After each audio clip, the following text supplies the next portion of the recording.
You think cheating is just about two people sneaking around? You think it ends when the affair ends? No. Sometimes, when you tear someone's family apart, they make sure you lose everything. Your wife, your kids, your home, even your name. It was the early 2000s. My life was normal, or at least I thought it was. I had a wife, two beautiful kids, just 4 and 6 years old, and a home that I believed was safe. But the cracks started small. Our kids began talking about visiting Grandma and Grandpa, my wife's parents, more and more. Not once a month, not even once a week. 2, sometimes 3 times a week. Now, they lived 90 minutes away. That's not exactly a quick visit. And yet, somehow, every day she wasn't at her part-time job, she'd pack them up and make the trip. I asked her about it. She brushed it off, said her parents missed the kids. Her tone was casual, but her eyes, they weren't telling the same story. I grew up in a house where my parents cheated on each other.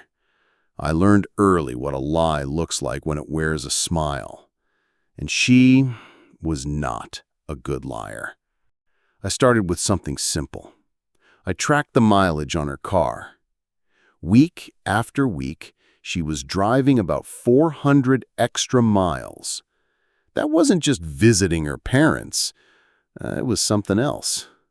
I didn't have proof yet.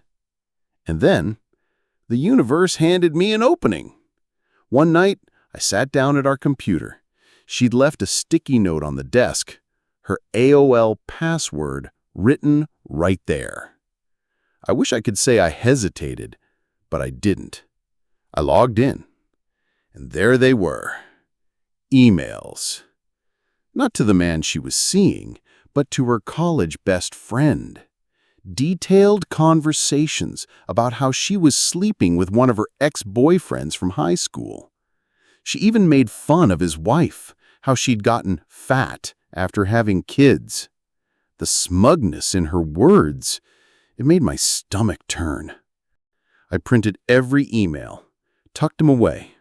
This was going to be my ammunition. But I wanted more than just words. I wanted undeniable, photographic proof. So I called a friend, a cop, and he gave me the name of a private investigator.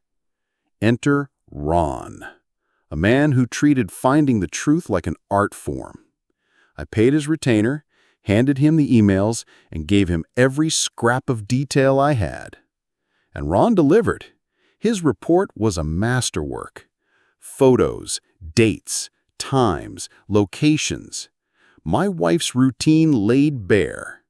Drop the kids off with her parents, meet the guy for lunch, drive to a seedy, low-rent motel, disappear inside for hours, pick up the kids, come home, smiling, like nothing happened. When I saw those pictures, my hands shook, but not from heartbreak anymore, from rage.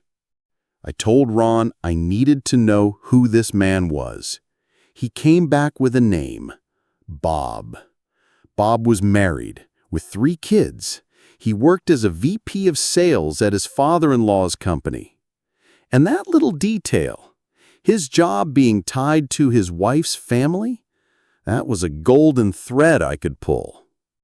I hired a divorce lawyer immediately. Not because I wanted to hurt her, but because I knew the damage cheating did to children. I'd lived it. I wasn't going to let my kids grow up in the middle of a silent, rotting marriage.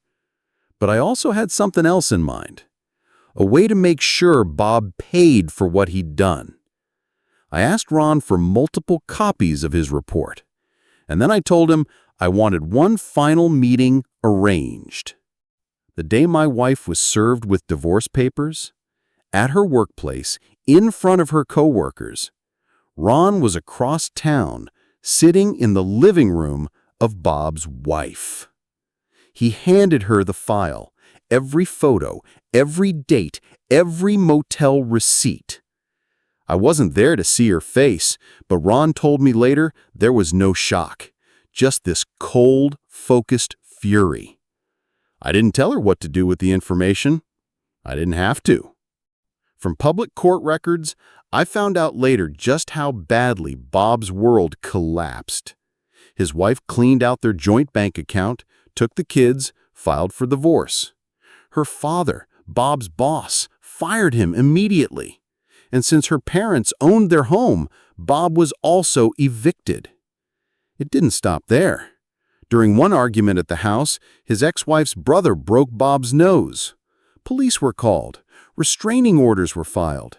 Then came criminal charges, jail time, multiple incidents, all public record. Bob's career, his family, his home, gone. Last I heard, he skipped town, vanished from the internet entirely. As for my ex-wife, we got along just enough to co-parent. When the kids grew up, I stopped speaking to her altogether. Not because I hate her, not because I want revenge forever, but because she's just not someone I care about anymore. Her importance begins and ends with her being the mother of my children. Nothing more. If there's one thing I learned, it's that betrayal has a way of writing its own ending. You don't have to scream. You don't have to destroy yourself trying to win. Sometimes you just put the truth in the right hands and let gravity do the rest. Bob thought he could take something from me and walk away laughing. Instead, I made sure that when the dust settled, he had nothing left to laugh about.